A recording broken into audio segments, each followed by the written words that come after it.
भगवती माँ दुर्गा की प्रसन्नता की सर्वोत्तम विधि। अलग अलग उम्र की 9 कुमारी कन्या की पूजा 2 बालकों के साथ। कन्या के साथ 2 बालकों की पूजा क्यों किया जाता है?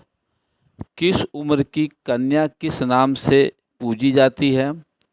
माँ दुर्गा का आशीर्वाद पाने के लिए भक्त नवरात्र में 9 कन्याओं के साथ 2 बालकों की पूजा और उन्हें खुश करना चाहिए, जिससे प्रसन्न होकर आशीर्वाद देने लगें। कन्याओं को माँ दुर्गा का स्वरूप माना जाता है।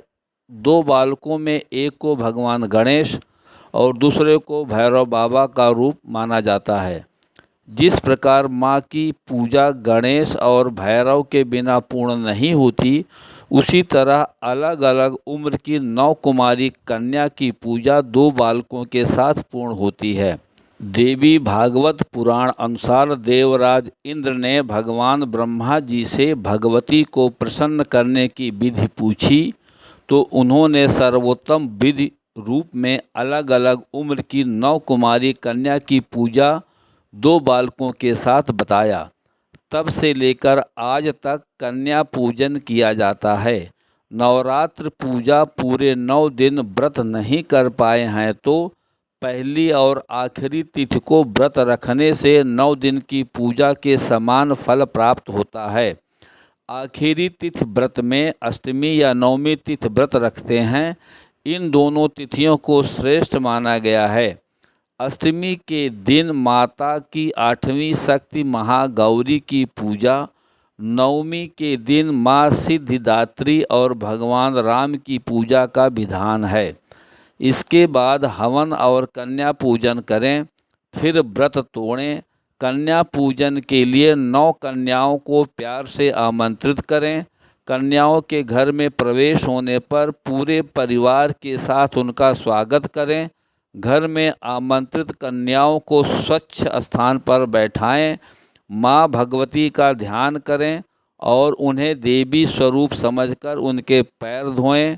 माथे पर अक्षत, फूल और कुमकुम लगाने के बाद उन्हें भोजन कराएं। अपने सामर्थ्य अनुसार बच्चों की पसंद की चीज़ें उपहार में दें। कन्याओं के जाते समय उनका पैर छूकर आशीर्वाद लें और देवी माँ को ध्यान करते हुए भूल की क्षमा मांगें।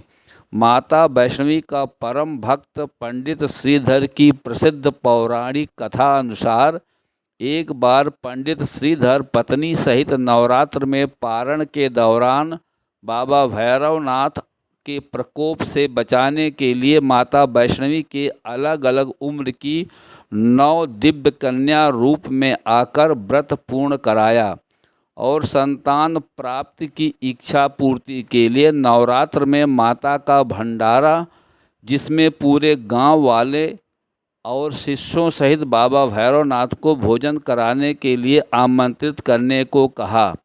पंडित श्रीधर ने कन्या की बात मानकर ऐसा ही किया। सभी के आगमन पर ठहरने के लिए जगह और भंडारे की पूर्ति के लिए प्रसाद सामग्री की व्यवस्था पंडित श्रीधर और उनकी पत्नी के आग्रह और विनती करने पर माता भोजन कक्ष में सभी व्यवस्थाएं किया। माता की कृपा से भैरव को मोक्ष मिला और श्रीधर को शुभ समृद्धि और संतान प्राप्त की इच्छा पूर्ति हुई। शास्त्रों में 2 से 10 साल की कन्या का कुमारी पूजन को लेकर विशेष महत्व इस प्रकार बताया गया है। 2 वर्ष की कन्या को कुमारी कहा जाता है। इनकी पूजा करने और इन्हें भोजन कराने से दुख दरिद्रता का नाश, सुख शांति की प्राप्ति, आय और बल की वृद्धि होती है। 3 वर्ष की कन्या को त्रिमूर्ति कहा जाता है। इनकी पूजा करने और इन्हें भोजन कराने से धन धान्य का आगमन, वंश वृद्धि और साथ ही परिवार का कल्याण होता है। 4 वर्ष की कन्या को कल्याणी कहा जाता है। इनकी पूजा और इन्हें भोजन कराने से शुभ समृद्धि की प्राप्ति होती है। 5 वर्ष की कन्या को रोहिणी कहा जाता है। इनकी पूजा और इन्हें भोजन कराने से रोगों से मुक्ति मिलती है। 6 वर्ष की कन्या को कालिका कहा जाता है।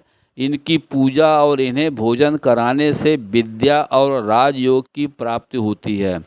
7 वर्ष की कन्या को चंडिका कहा जाता है। इनकी पूजा और इन्हें भोजन कराने से ऐश्वर्य की प्राप्ति होती है।